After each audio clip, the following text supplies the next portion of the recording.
to the rubber band. Ooh. Be cool. On your marks, get set. Hey. How you doing?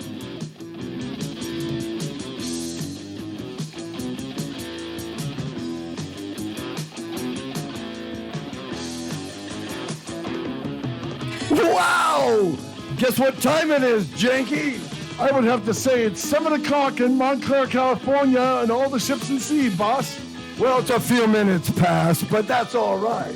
I'm calling our boss over there, our boss, Mr. Bernard Morris, the Thanos of chaotic Yes! Here we go. radio. Our major domo, our lead man, our Galactus. Let me tell you, I just saw Avengers Endgame. what does the Jeff and Janky show have that no other radio show has? Hot Chick Friday, Hot of Chick course. Friday, that's right.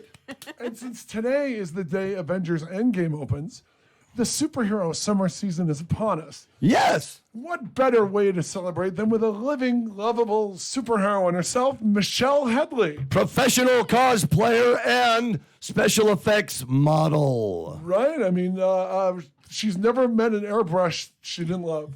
Yes. Exactly. Hello. How are you? We are good. How are you, Michelle? I am amazing. Oh, we've always thought so. We've always thought so. Sorry. Oh, thank you.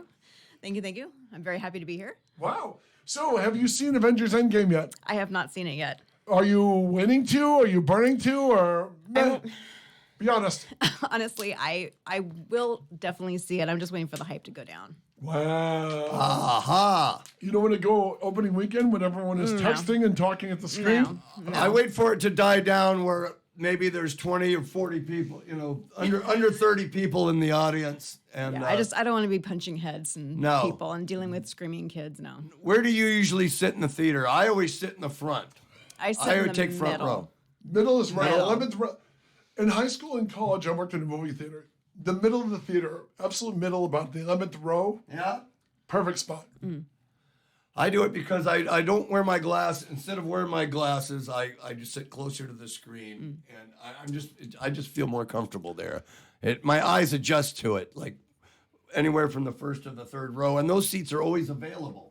I'm 6'9". I try to sit where people I are gonna understand bitch. that now. I Like in the understand back. that. Yeah, sure, exactly. I Yeah, usually you're aim the for- person I like smack in the head. Like, dude, move. Although you saved me a Get your seat. feet off the chair, the back of my head. Yeah, I'm that person. To Michelle's credit, she saved me a seat for Rogue One. Thank you again. Yes. It was the only theater seat left in the world. I was very pleased to be able. I mean, it was before I saw the movie and thought it was horrible, but I was very happy to have a seat. That was fun. So Michelle, give us your origin. Yeah, what's your superhero origin? When did you fall in love with cosplay? What is the appeal of it? Wow. Well, it was many, many moons ago. I remember seeing like a documentary or it was a newsreel or something. And I remember seeing somebody in a Predator costume. And I was like, okay, I'm sold. I'm like, okay, I need to know who, what, where, when, how, what do I need to do? How do I get that costume? And of course, I mean, remember watching Predator back in the day. I was like infatuated with that costume. The Predator costume. Predator costume. That is like my diehard go-to costume. Eventually, someday I want that costume. Wow. That is my dream costume is the Predator.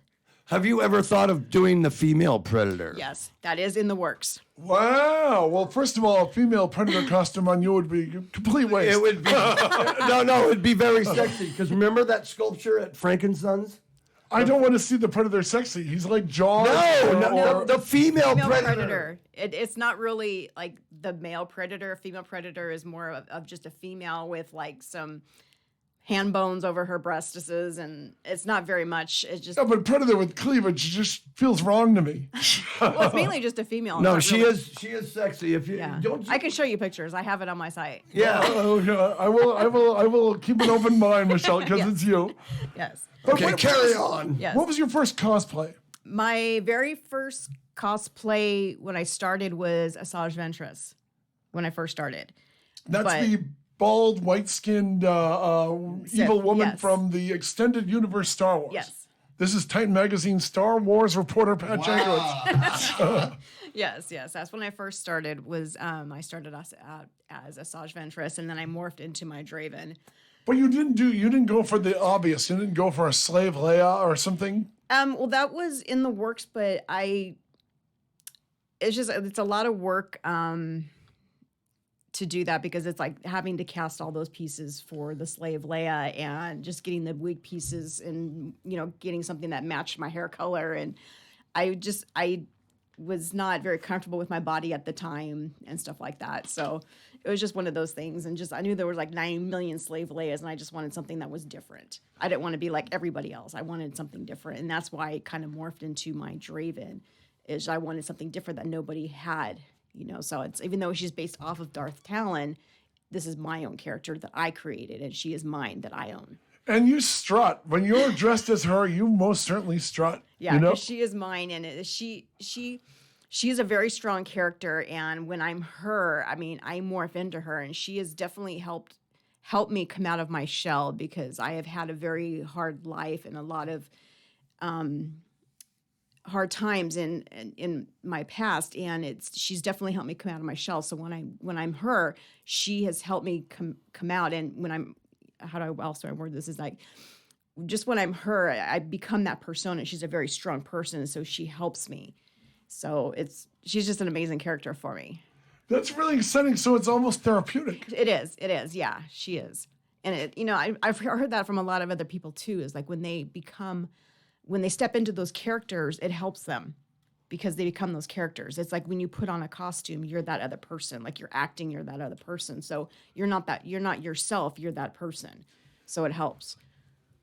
I'm really impressed and kind of stunned by how cosplay has taken over the conventions. It has. And I remember in the 90s covering San Diego when it was like 2 fat kids in a Batman costume, and that was about it. Yeah, and it was a lot easier to get into the San Diego Comic-Con. It was Hall H, you could always get into Hall H. You can get in. You don't have to camp out for 7 days, whatever. And it wasn't a lottery and stuff like that. You can enjoy it with your family and your kids and your friends and stuff like that. You can enjoy it. And now it's just ridiculous. I mean, it's like I have the professional badge. Now it's impossible for me to get the professional badge. It's, I can't even enjoy it anymore. But you were like Minnie Mouse at these things. There's always a bunch of pictures with Darth Draven. I mean, it's interesting because there were 2 girls I noticed who everyone had to have as a touchstone. It was pictures with you, and it was pictures with Christy Marie. I would notice the 2 of you were like the bookends of any convention. Yeah, everyone would hunt me down. Yeah, like, we're Straven.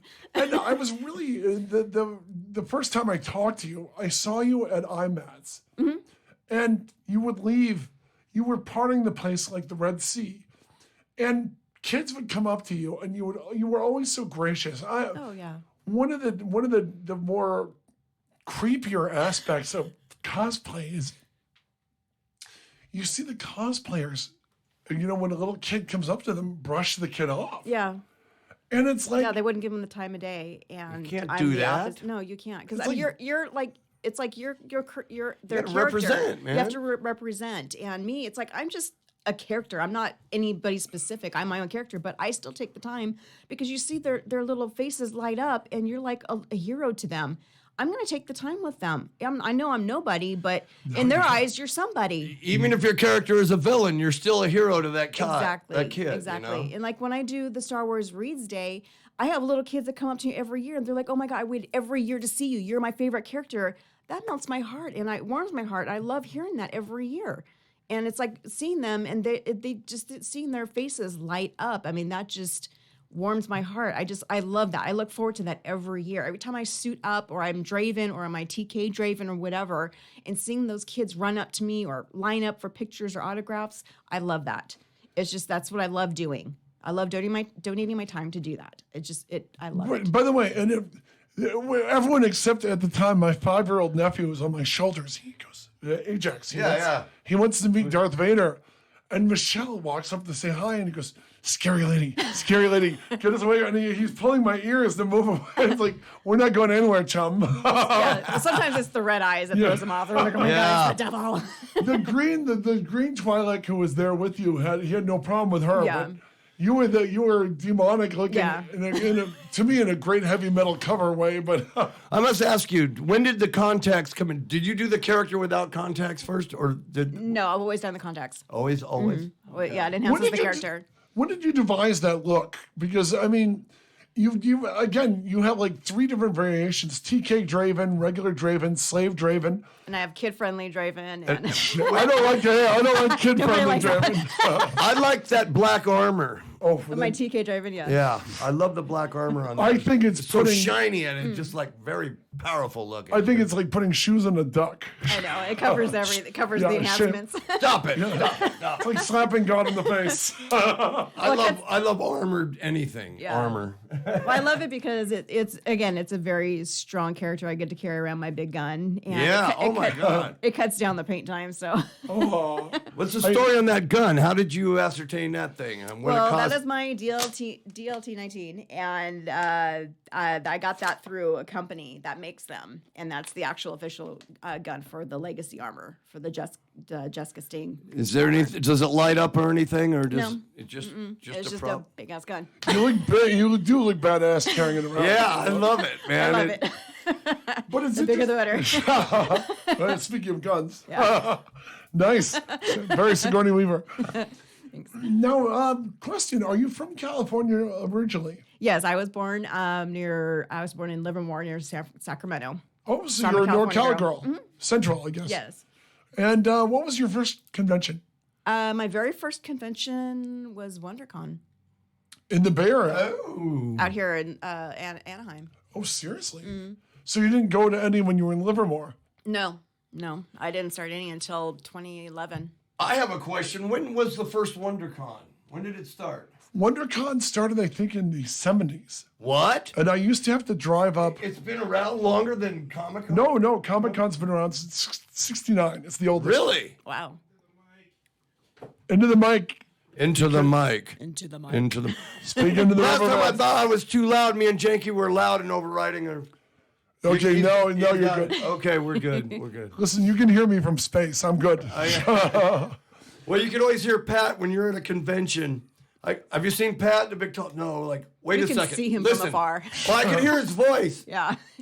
Aisle 3. People lose me, though. My brother and my nephews, and people lose me when I'm going Use them through. all the time, man. I go through 50-cent bins. That's my jam. I That's love, when he's, you're sitting down and you still, where is he? And I told FYI, you. the yeah, first WonderCon was 1987. 1987, that late? 1987. It started in Oakland. In 87. Wow. Okay, see. Wow. Okay, because I started doing them in the 2000s. But they kept getting more and more crowded. Mm-hmm. I interviewed Kristen Bale at one of them. I interviewed Zack Snyder and the guy who played Leonidas. It used to be a better convention for getting people, getting one-on-one interviews that would last longer. Problem happened is when it came out here, Disney kind of sunk their hooks into it. Now there's no parking. There's no time for interviews. It's a lottery for parking now. It's ridiculous. A lottery for For San Diego Comic Con now. forget It's a that. lottery for the We're- best parking. But we found it. We found it when we drove last year. We went up in that multi. I forgot where the structure was, and I kept looking. I was walking the streets trying to find it. What I usually do is I park about 4 miles away where it won't get ticketed, leave my car all weekend, do all the walking. The train and the tram will take you anywhere you want to go.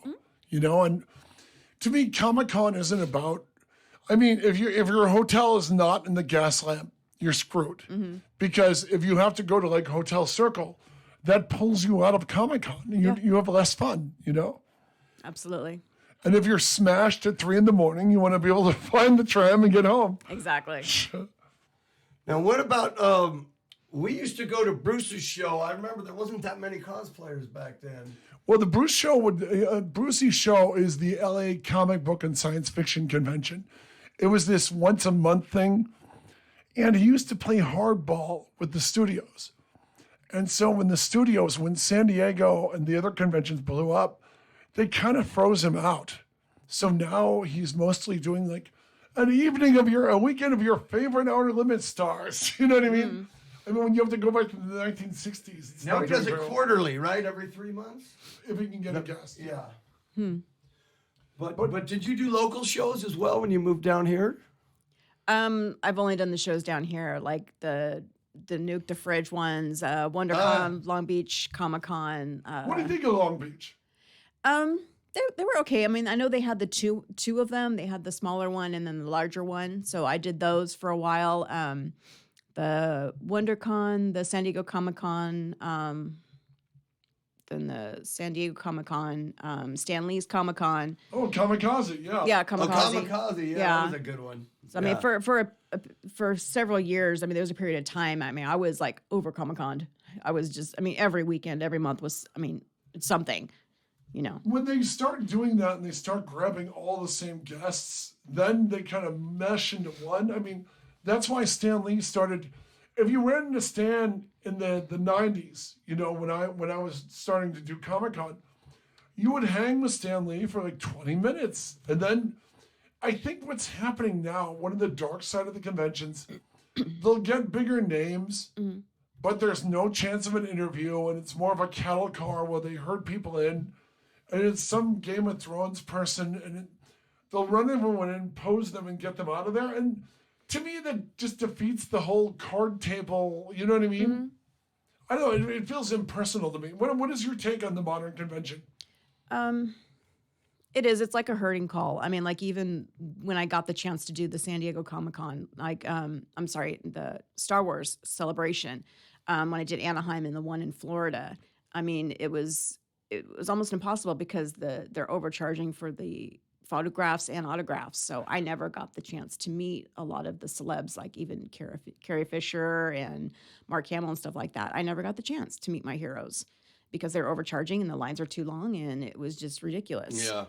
It was just sad. I mean, I just think that's a bit harsh, you know. And that bums me out. I mean, like I interviewed Hamill, and he's actually a blast. I mean, we did an That's interview. what I've heard. And if you get him talking, you ask him questions he hasn't heard. You can see him wince if someone hands him a black poster. He's expecting the Star Wars poster. So when it turns out to be like Batman the Animated Series, he's very happy. But you'll ask him a question about I asked him about doing Night Gallery. One of the first things he ever did was an episode of Night Gallery. And he was talking about his sheer excitement at getting to meet Rod Serling. You know what I mean? I mean, Mark Hamill's a total fanboy, which is what you kind of love about him. Yeah. And I mean, he'll go, the only Star Wars movie no one was interested in was the first one. First one, yeah. You know, and one thing I noticed about him, especially when I did an interview with him, and I saw him later on like the Bill Maher thing on television, when he would talk about Star Wars, I noticed he would clench an unconscious fist. Like it was a psychiatric thing, like he had therapy or something on how to control. And when you saw him doing that, and I saw them, they were kind of teasing him on politically incorrect. And as they're going to commercial, I could see Mark Hamill's silhouette going like this. So that seems to be his way of dealing with it. But I've interviewed other people, like William Catt, the greatest American hero. Wow. William Catt was up for Luke Skywalker. He and Kurt Russell read for Luke and Han. Oh, they did? Oh, wow. And he's haunted by it. And Wow. and he goes, he thought Mark Hamill should have everything in his life. And I thought, I've seen Mark Hamill talking about this and when he looked uncomfortable doing this hand thing. And yet Cat is looking at Mark Hamill as he's living my life because that's the role I should have had. Oh, Existentialist. wow. Wow, that's weird. And you won't have that conversation if they run you in for a quick photo and run you out. Exactly. Yeah. Yeah, it's kind of like a wham bam, thank you, ma'am, quick thing. It's Yeah, like in it's and like out, in and next, out. next. Yeah, it's very impersonal. Yeah. Yeah. And to me, that bums it out. In high school and college, I like the opportunity to get somebody you wouldn't normally run into. I mean, if you ran into Adam West or somebody and you had a week and you had good questions and you jumped them at this convention, they're not signing anything. Nobody's coming up to them. And then when they see the tape recorder, they get busy. So that's actually helped, But when you do this whole cattle car, you get a slumming movie star or a slumming TV star on the weekend. To me, it cheapens the whole convention experience. I don't know how you feel about it. Please, you're the guest. No, I agree. But again, I've never, there's only been a few celebrities that I've actually gone up to and talked to personally. They've actually been very kind. In character or Yeah, as Michelle Headley? Both.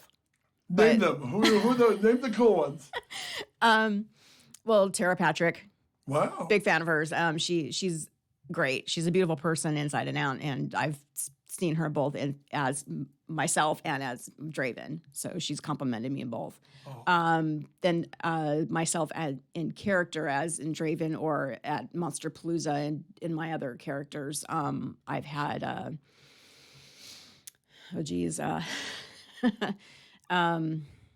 see, Linda Blair. She completely fangirled over me. By the way, Wow, how cool is Linda that? That was amazing. Linda Blair has a rep as a tough, sometimes unfriendly cookie, so that's nice to hear. Yeah, Yeah. she's a great person, and I give her high props and recommendation, but just because of me being a huge animal lover, and Yeah, that's really good of her. and she, we got to talking, and she learned what I do for a living and my huge love for animals and stuff like that. And I've met her both here at Monster Palooza and also in Arizona, and she took time to Oh, talk. you went to Mad Monster? Yeah. And she stopped the line and talked to me for like 20, 30 minutes. And I was like, I felt like a celebrity rock star, and it was amazing. But you're talking about stuff that interests her. You're not. Exactly. The hard part is when you see them answering the same question 100 times, and you can tell they're dead behind the eyes. Yeah. And it's like, when I saw her at Mad Monster in Arizona, I was just regular Michelle at the time. And What year? This year or last year? it was it was not last year. It was the year before. So I went there with some friends and just regular, and I had the pictures from the year before when she fangirled on me, and so her worker or her assistant recognized me. And so I'm like, oh, I just wanted to give a donation and say hi to her. And she's like, oh, she's going to freak when she sees you. Because I showed her the picture. She's like, oh, she's going to freak. And I was like, okay. But you can tell that, Linda wasn't feeling good and she just did not want to be there. Yeah. So I was like so nervous. So by the time I got up there, and you could tell she just did not want to be there. She was not having it. I was so nervous. So I got the picture. I had the picture on my camera, and I walked up, and so she finished with the person in front of her, and I was up there with my friend, and I walked up to her, and so I get up there. She looked at me, and I says, "Well," I go, "Hi, Miss Blair," and I go, "I just wanted to give a donation and say hi." And she's already rolling her eyes, and I'm just like, "Oh my God," I'm like so nervous. I go, "It's actually better if I just show you the picture instead of me explaining it." So I gave the donation, and I showed her the picture, and she's like, whatever, looking, and then she looked at the picture. And then silence, and then she just yelled, "Oh my God! Oh my effing God!" And just all of a sudden, just all of Mad Monster just goes quiet, and I'm just like, "Oh my God!" She's like fangirling. She's like, "That's you?" I'm like, "Yeah, that's me." She's like, "Oh my God, I remember you." She's just going off, and she's like, "Oh my God, I remember it." She's like, so she totally remembered me and stuff. So we were talking and stuff like that, and so we were just talking about my makeup, and that was me, and this and this, and we got to talking about animals and my costume and makeup and this and this, and then we talked for a little bit, and then I kind of respected the line she had, and so we talked for a few minutes, and I pointed to the line, and she goes, "Oh, it's okay, they can wait." And I was like, "Oh, damn, Awesome. rock star!" Yeah, she's had the black T-shirt kids following her around since 1973. I'm sure she knows her crowd. Yeah, so I was like, "Oh wow!" So yeah, it was really really cool. So yeah, I was like, much respect to her. So yeah, for like another 20 minutes, we sat there talking and stuff like That's that. So it was hilarious. way cool. And you're a girl, and you know what I mean? I mean, she probably gets a lot of guys in black T-shirts and want to ask her about that one movie. You know what I mean? Yeah, probably all that type of stuff, and like, hey, Yeah. and again, yeah. Remember when your head turned Yeah, around? you remember you threw up. Yeah. Yeah, no. So yeah, that was a really cool moment and stuff like that. So, but yeah, it's like working the whole Monster Palooza thing. I do bump into a lot of celebrities, and I love Monster Palooza. yeah, it's one of my think favorite events to work. I like it more than Comic-Con. I think the Brodskys, Elliot Brodsky, his wife Suri, their son Jack, I just think they're amazing people. There's a handmade quality to their convention, family-run convention, you don't get from any other convention. I just think it's the best. It's the best of the best. Yeah. Yeah, and it's like it's kind of interesting because like the roles are on the other feet there, because it's like we're there to fangirl or fanboy on the celebrities there, but for me it's the opposite. They're fangirling on me in the costume. Which so is it's kind of it's exciting. kind of exciting and odd. But you're larger than life in that getup. With you have the black. Michelle has for the Star Wars nerds listening, Michelle usually sports Leku head tails. She's top to bottom red, usually in black leather and body armor, and she has black lips, and she has these tribal tattoos, almost predator-like, all over her body. She also does this cute Pete the Pup eye.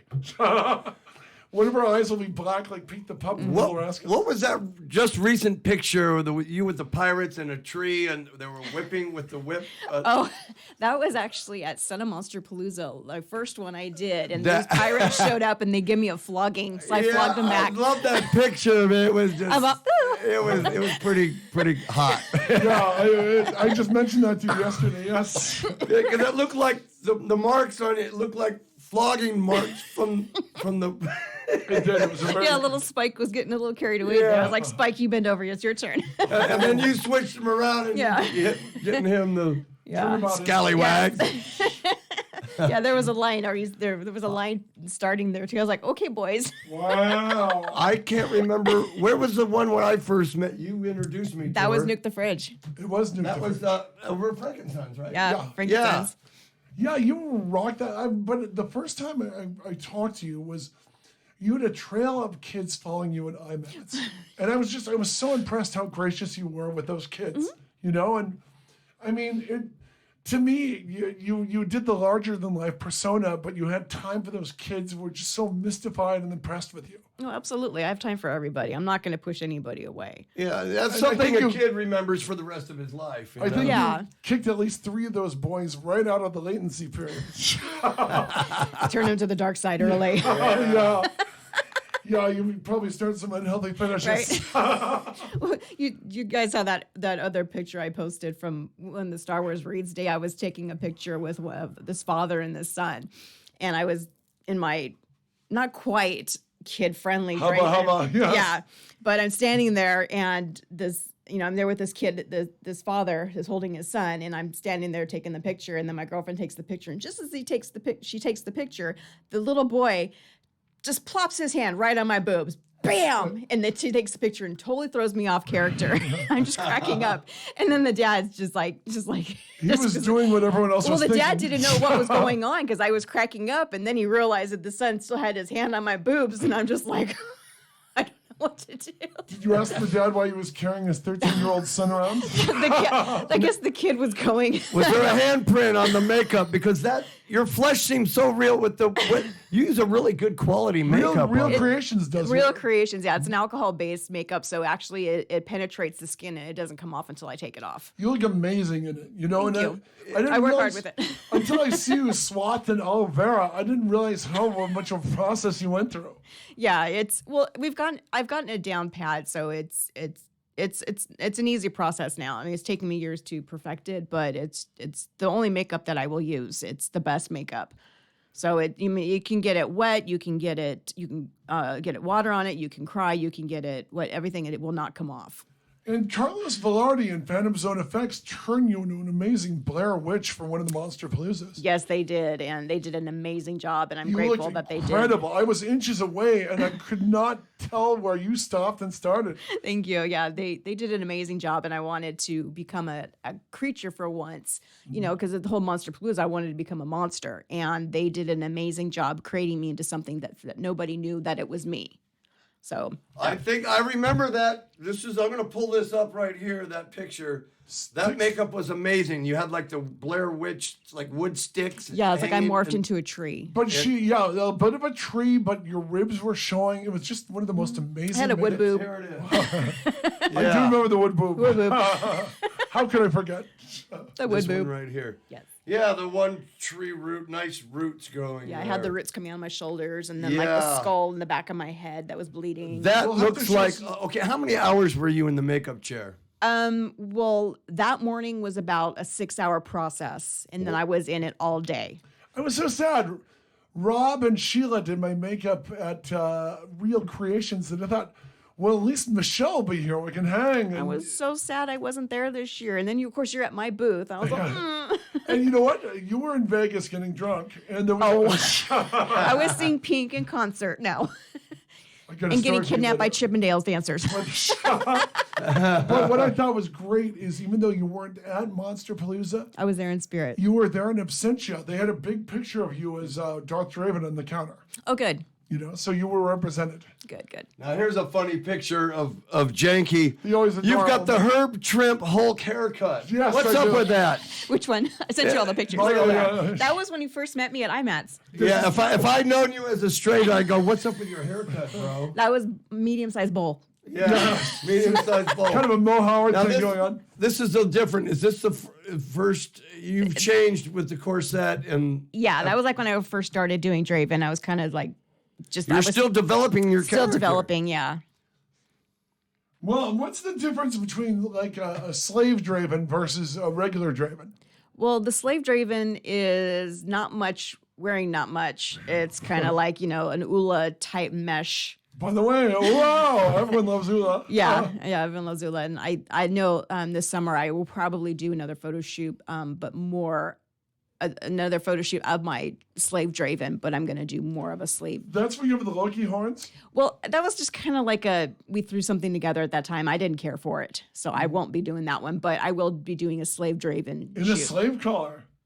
Possibly. Is that hard? Because I did a story on Christy Marie for Infinity Magazine, and she said the hardest part of doing the whole slave Leia thing is once the nerds grab your chain, they get into it. Has that happened to you?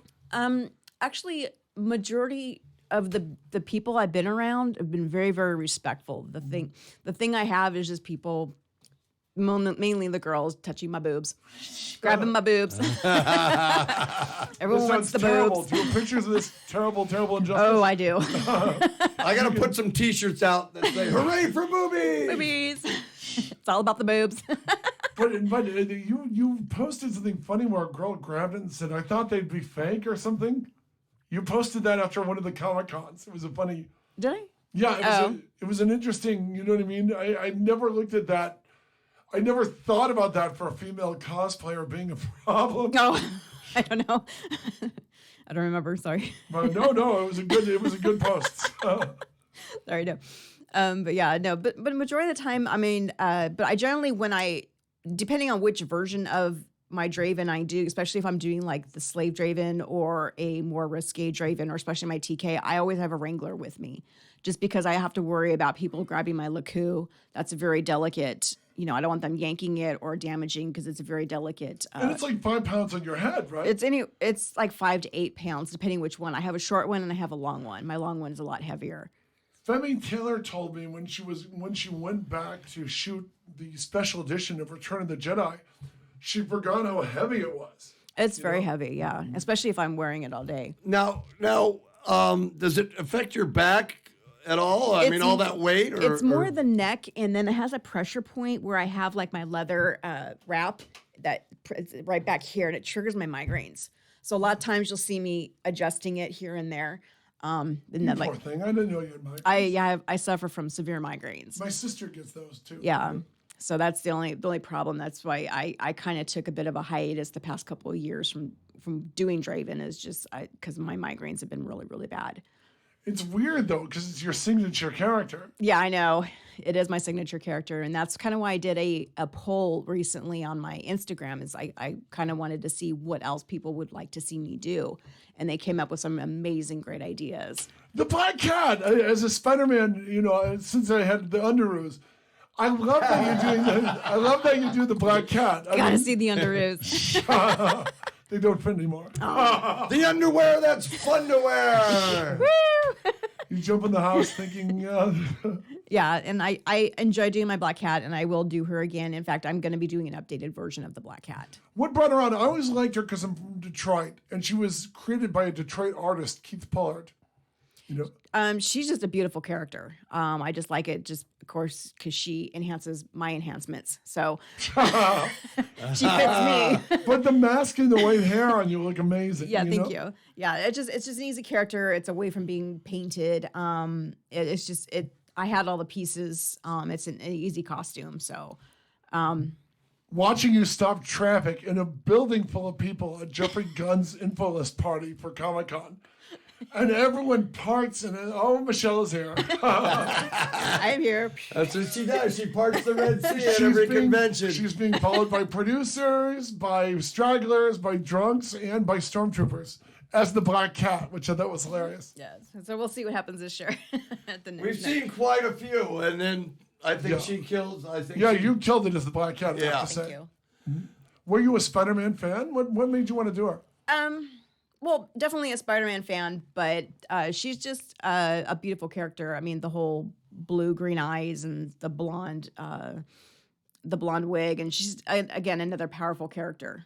You know, powerful. I had no idea who you were because you were wearing a mask as Black Cat. It's the mask; it just throws everybody off. It throws everybody off. Thank God Clark Kent has pulled it off so well all these Yes. years. Let's just say, I recognize those boobs. It's all boobs. Be a gentleman. This is our guest. Yeah. Now, you learned to do all the mold making. Did you sculpt those yourself? The tendrils, or what do you call those things? The Laku, I did not sculpt. I got those through a friend of mine, Pam Simpson. She designs and sculpts those. But you do a lot of your own leather crafting. Nope, I don't do any of it. You don't do any of it. I just wear it and make it look party. Oh, You do, okay. actually. Yeah, but tell us about the Black Cat. How long did it take to put that costume together? A day. What? If that a How did day. you put a costume together in one day? Less than a day. Yeah. It's just you just order the wig and the mask is leather and just kind of cut that and kind of mold it, kind of fit it to your face and wet it and mold it and stain it black. And then the bodysuit you just buy at a costume store and just sew the fur on. That's So you it. added the fringe. Yeah, just sew that on, and then the cuffs are the same fringe, and then I already have the go-go boots. My God, I would expect you to have the go-go boots. Got the stripper boots. Come on. So No, that fascinates me. So, your first cosplay, you mentioned Asajj Ventress, and you wore it, and what was the reaction? well, funny when I was first being done, I was being having the costume or the headpiece put on live at the conventions, and people were like, "Oh my gosh, are you going to be Hellraiser Pinhead?" I A lot of people that. thought that when it was being airbrushed white and stuff like that, and And that there's a lot of female pinheads now all of a sudden. yeah, technically I was supposed to be a Cenobite this year for Monsterpalooza, a female Cenobite, but Thanks for obviously standing me up. yeah, that fell through. 4 hours and it was me and a mermaid. Yeah, believe me, I wanted to be a female Cenobite so bad next year. So that is in the work for next year. It's a female Cenobite mashup with something else in the works. Interesting. Oh, So that's all I good. can say. You're gonna surprise us. Yes, it's going to be Good. another big surprise. It's going to be Yeah. a gory, bloody, interesting Wow. thing for next year. So are you a horror girl or a sci-fi girl? Both. What was your gateway drug? Was it, you mentioned Predator. What was the movie you saw as a little girl that made you what you are today? Well, definitely Star Wars. Oh yeah. Well, Star Wars, Predator. Let's see. I love that Predator was one of your gateway drugs. That's Yeah. hilarious. Yeah, I love Predator. Let's see. God, there's so many. Do you have a cast of your head? Do you have do you have your head casted? I Molded? do. Well, I do, but it belongs to Carlos and Ivan when they casted my head for the Blair Witch. Phantom Zone. Yeah, they have the body cast in my arms and my head. But I will be doing another head cast in a few months for the next project. Will it be for Carlos as well? No, it's for another special That's effects. awesome. Yeah, Would you consider doing Hellgirl? that is in the talks. Oh, so it's gonna be a Cenobite meets Hellboy. Because I would be interested in sculpting that. Yeah, I actually have a gentleman friend who actually has the horns for from Legend. Has Oh the actual wow! horns. Of course, that's one of your gateway movies, right? I can't Yes, see you Legend. not. A movie with unicorns and That's- Tim that- Curry as the devil seems to be something right up That's your my alley. favorite devil in cinema. Designed by Rob Bottin from Covina. Oh. You know, I was going to do a bank commercial with Rob Bottin is amazing. He designed RoboCop. He did one of the great stories. People forget that Rick Baker and Rob Bottin worked on all the insert shots for Star Wars. When they finished, Rob Bottin told me this in Fight Club. when they finished Star Wars in England and they brought it back here, he and Rick Baker got all these Stuart Freeborn creatures, and they were really disappointed by what hard They were like hard shore rubber and stuff. He told me this great story about them taking a hacksaw and cutting Greedo's muzzle off because him and Rick Baker figured out by having Greedo was played by a guy named Paul Blake. Okay. But in the American version, he's played by Maria de Aragorn, who was an actress in a really crazy 70s movie called Wonder Woman, a kung fu movie with Sid Haig. Oh, yeah. Shot in the Love Sid Philippines. Haig. Yeah, he's fantastic. But they found out she was brought in to double C-3PO. But that was the day Mark Hamill got injured on the 405 in his crash on the freeway. He ruined his face, yeah. Ruined his face. And by the way, when you see him in person, I mean, the makeup, you can see his scars. The makeup man on these Star Wars movies are amazing because he looks kind of like Steve McQueen with these with scars, which are kind of amazing in person, you know. But you can't see it in the movie. But she wound up doing Greedo and the close-ups of Greedo, and by blowing into the straw, she can make the ears move and the mouth move. Nice. Wow. So that was the movie you saw. Star Wars was the one that changed everything. Another one was like American Werewolf in London. Nightmare on Elm Street, The Fly, a lot of the earlier ones. I mean, just anything that was gory and hoary, anything bloody, I loved. More blood, the gore, the better. Now, were you the only girl in your family? No, I have a younger sister. Okay, but no brothers. I have an older stepbrother. Okay, but wow. So you and your sister basically grew up on horror movies on cable. Does she ever go Hey, to let her conventions? finish. Let her finish. Mostly me. She's not that big on horror movies. I mean, also too, the whole Hellraiser, that was a huge for me growing up, was all the Hellraiser. Wow. Yeah. I mean, though, I would argue there's only one good Hellraiser. No, she is not into the whole cosplaying thing. She doesn't get it. What does she think of you doing it? She thinks it's cool, but she just doesn't understand it. My whole family doesn't understand it, not even my son.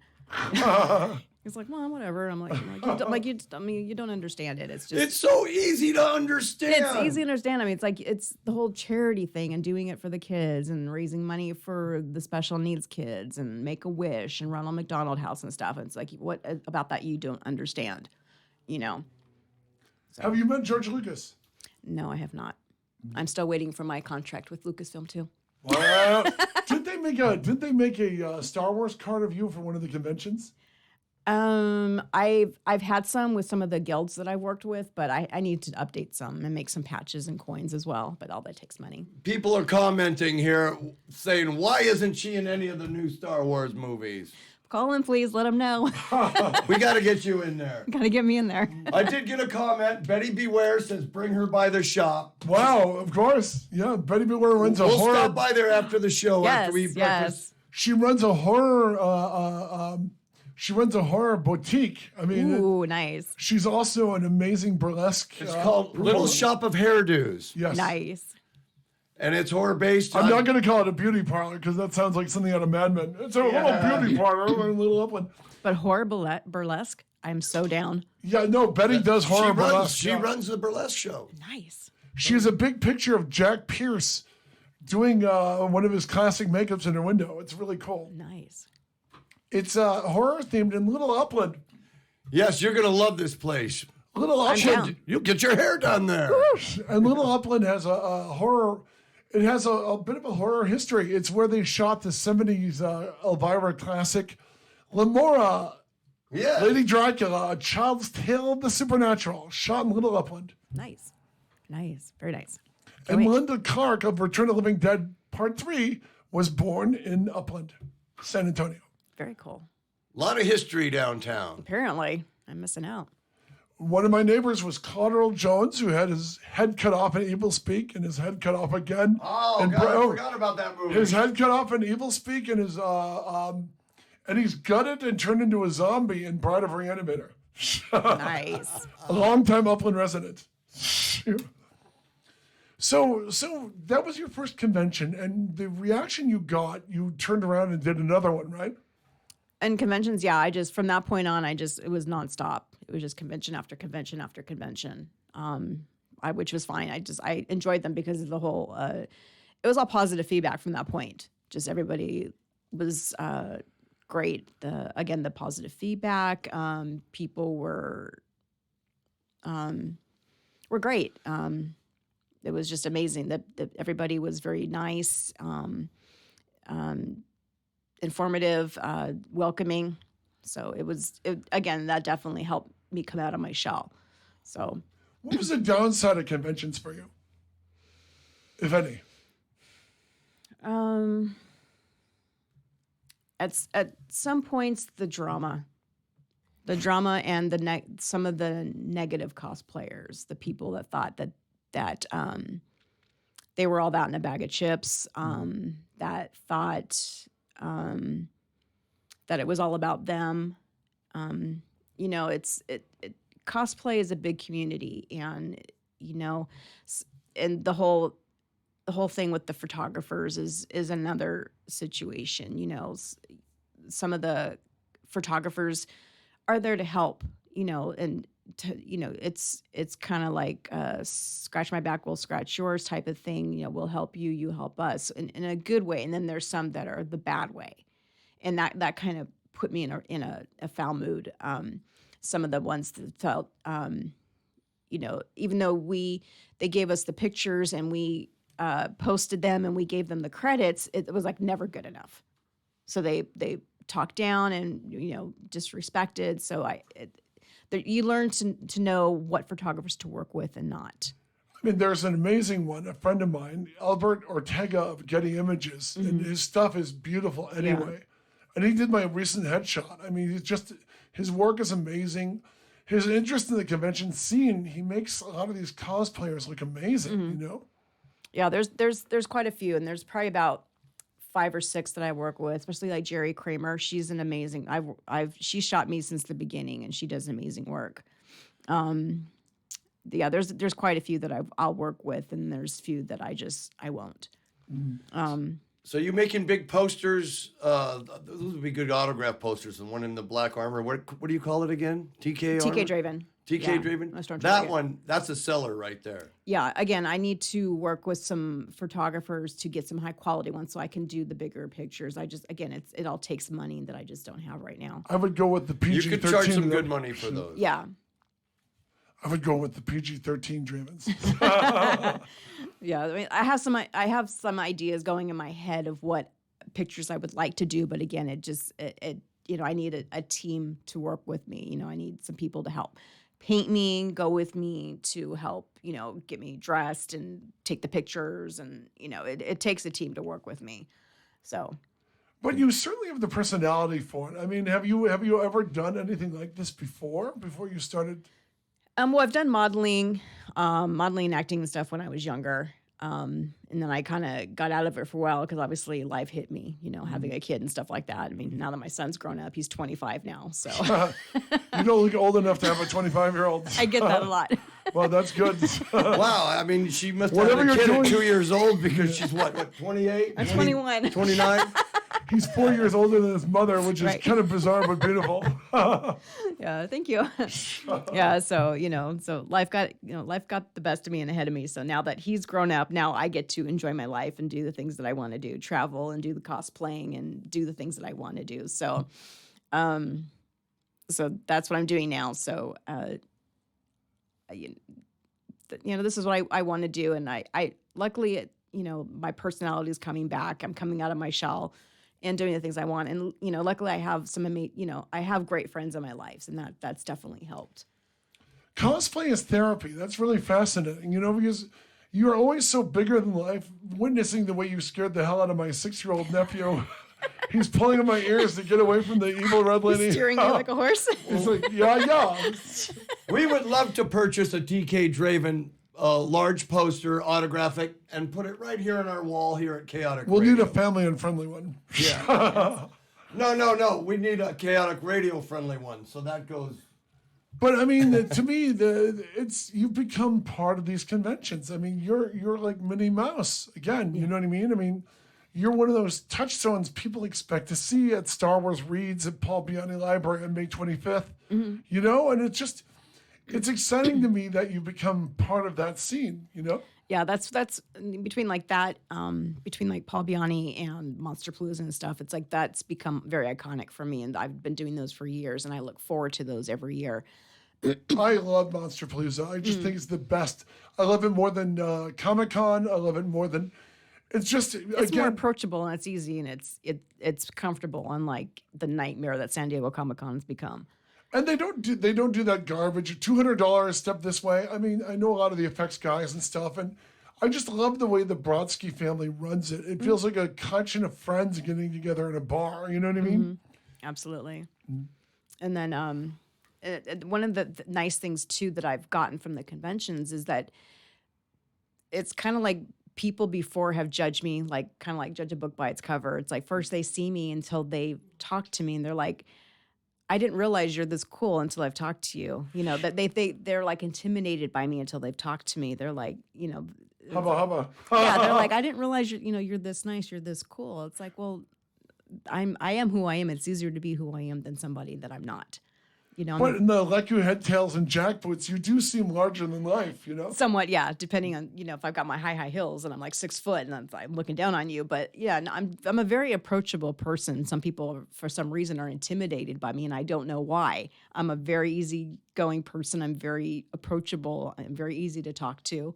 I don't know why people are intimidated by me. Because you're as a villain. That's why. I'm a Sith. I don't know. Because the hot villainess thing throws a lot of people, I think. Apparently, being a hot Sith, I don't know. Remember that one girl that was, who's the girl in black from G.I. Joe Cobra with the glasses and the dark hair? The Countess. Countess. The Countess, yeah. There was a girl, she looked The like... Baroness. The Baroness. The Baroness. I apologize. By the way, Yes, she was very intimidating. Yeah. since Bernard jumped in, Bernard, you know what her other claim to fame is? The voice of the Baroness? No, who is she? She was the original voice of the Black Cat. Oh. She did an 80s Spider-Man, and you know, none of them read the comic. So she comes on doing this Boris Badenov Russian accent. It's like, did you even open a cover? You know, I was one of those nerds who would drive me crazy when they're off brand, you know? So we got Son of Monster Palooza coming up. Are you going to surprise us? I don't have any costumes available right now that I have. You got some time to get ready. If we can help you, we'll help you. Okay. So Black Cat meets Thanos. You'll have the chin. Right? Right. A zombie black cat. Okay. A zombie Black Cat might be cool. They live Bridget Berlin, who I did a story on in Boobs and Blood magazine. Bridget Berlin did a Wonder Woman They Live, which is kind of amazing. You know, where she's Wonder Woman, but half her face is gone. They Live style. Nice. I'll have to think about that and see what I can come up with. Interesting. It's a good variation. So, what's your favorite convention? Definitely the Star Wars Celebration and Wow. Monster Palooza. Who's the biggest name you chatted with at Star Wars Celebration? I have yet to chat with anybody at Star Wars Celebration. Really? Yeah. But you worked it. I went. I've never worked it. Oh, you didn't go as Draven? I went as Draven. Yeah, I went. The first one I went to was the one Star Wars Celebration 7.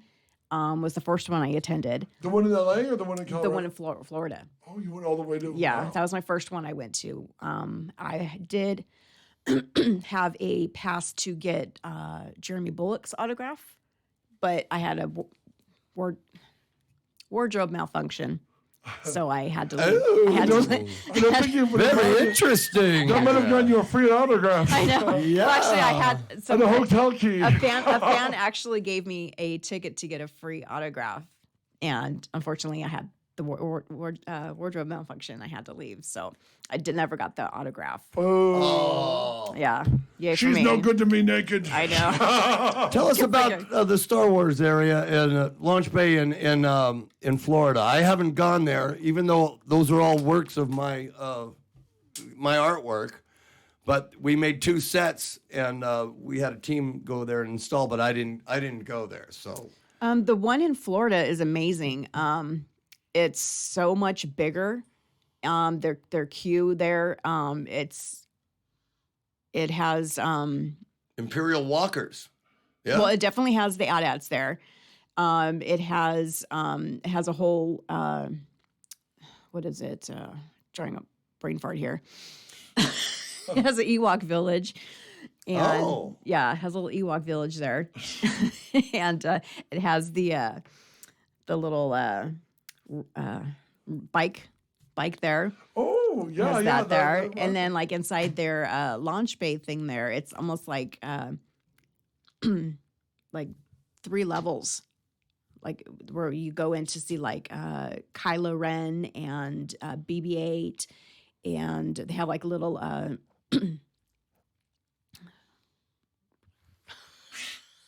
coffee needs to kick in. we can make some coffee. I know. It's So not working. Rebel base is like here, right? You're gonna run in and see Chewie, and then Yeah, it's like they step down into those. It's got like 3 places, and then like their whole launch bay.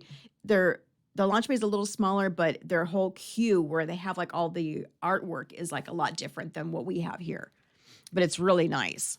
Interesting. What is your favorite Star Wars movie?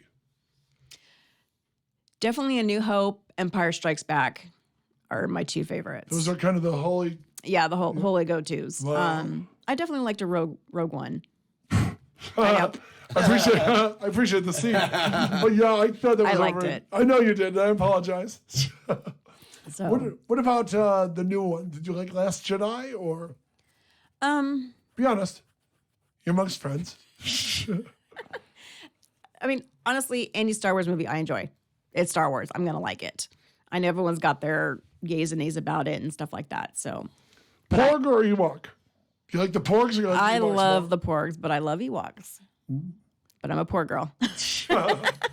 Did Chewie ever eat a porg? Yeah, that was the That was the whole thing of him. Like the implication when he had them in the ship is that he'd already killed one. Remember, he was going to eat it, and the thing was making. And the implication is he put them in the ship so he could eat them on their way across the galaxy. I remember the Porg made a Well, sad they're just face. so adorable. I mean, they're making, it's like having little baby chicken peeps, and baby ducks with you. How can you But he was going to eat it until it made its eyes big. That was my favorite scene in that film. They're too cute. But it showed the implication of Star Wars is there's always been a harsh universe.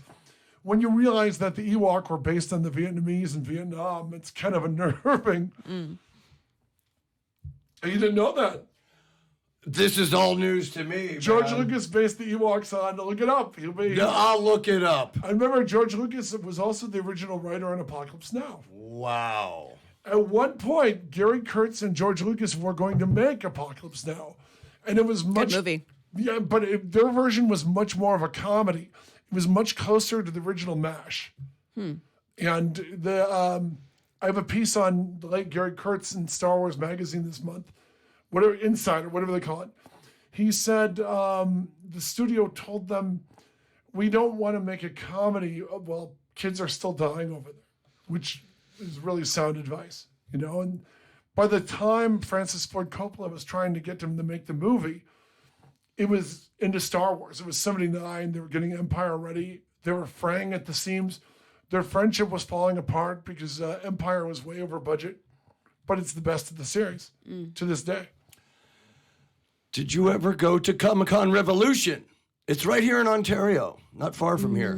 No, I don't think I've we ever made should bring one. her. I think she should go. It's going to be this year. They're going to have Colin Cantwell, who designed all the spaceships for Star Wars. You must be there, Michelle. I must be there. You must be there. In your go-go boots. My God. In your go-go boots. In character or out of character. You problem. must go.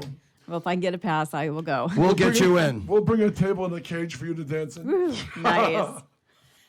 Yeah, are we in? Are we in? Will we bring her to Comic-Con Revolution, boys? I'll give a thumbs up. I want a thumbs up. Say Who doesn't yes. want to see magical Michelle Headley?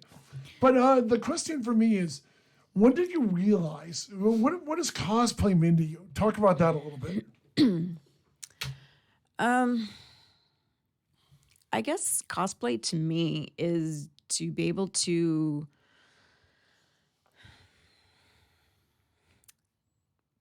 become the characters that I want to be, and also help me come out of my shell, when I'm having a hard time. You're Michelle? Michelle. Michelle. Sorry. coming out of Michelle. Arr. Right. Some lines write themselves. Yeah. I know what you were saying. Yeah. Yeah, it's just I mean, because we never really grow up. I'm never gonna grow up. I'm never gonna adult. I don't like adulting. So I'm always gonna be a kid at heart. So You can't be a Toys R Us kid, though. yes, They're gone. they're gone. But in my mind, it's still there. Like But- so many tears in the rain. right? So yeah, I mean, to me, it's like I always like to dress up, and it's like always like to see what I can always come up with. There's always something new. Always, what else can I create? What else can I do? And it's just the whole fascination and stuff like that. So Interesting. I mean, because when you found your footing with Draven, how many conventions was it before you invented this character? Oh, good question. Thank you. That's what you have me here for. Very good. Yeah. it was probably a year, about a year. I did Asajj, and then about a year, I came up with Draven. Because I ran into you once at Comic-Con as Princess Leia, and you were an adorable That New was San Hope Diego Leia. Comic-Con. Yeah, I have that snapshot of. Yeah, she's adorable. I Yeah. mean, it was the hallway is full of slave Leias, and here's Michelle rocking the buns. I was so And impressed. New Hope. Yeah. When you're going, like, before you created your character, what cosplay was there? Other cosplay characters there that influenced you? Other female ones that saying, "Oh, she's got some. What could I do to top this?" I mean, how did? Well, like when I went to conventions, I'm looking at everybody else's costumes, and I was like, oh God, there's no way I can be any better than them. But it always pushed me to strive to be like them. Because I mean, everybody is equal. Nobody's better than anybody else. It just pushes you to be like them or to be the best that you can. So nobody's better than anybody And else. cosplay is for everyone. Cosplay You got is to for respect everybody. that. Yeah. you know? Nobody's perfect. Nobody is a perfect 10. Size doesn't matter. Just be the best that you can and what makes you happy. Because I've noticed that in people that even though they don't look like the character or whatever, but Exactly. they feel confident and they're Exactly. having a good time. They're having a good time. and they're feeling good about themselves and they got the comfort zone. Exactly. It's what makes them feel good. I mean, it's like, I know I'm not a perfect 10. I'm not a size 0 like I'm competing with all these other 20-year-olds or 18-year-olds that are out there now. I'm 46 and I'm not a We'll size. delete that in post, boys. Keep the mystery, baby. So, I know I'm not perfect, but I'm happy with who I am and what I am.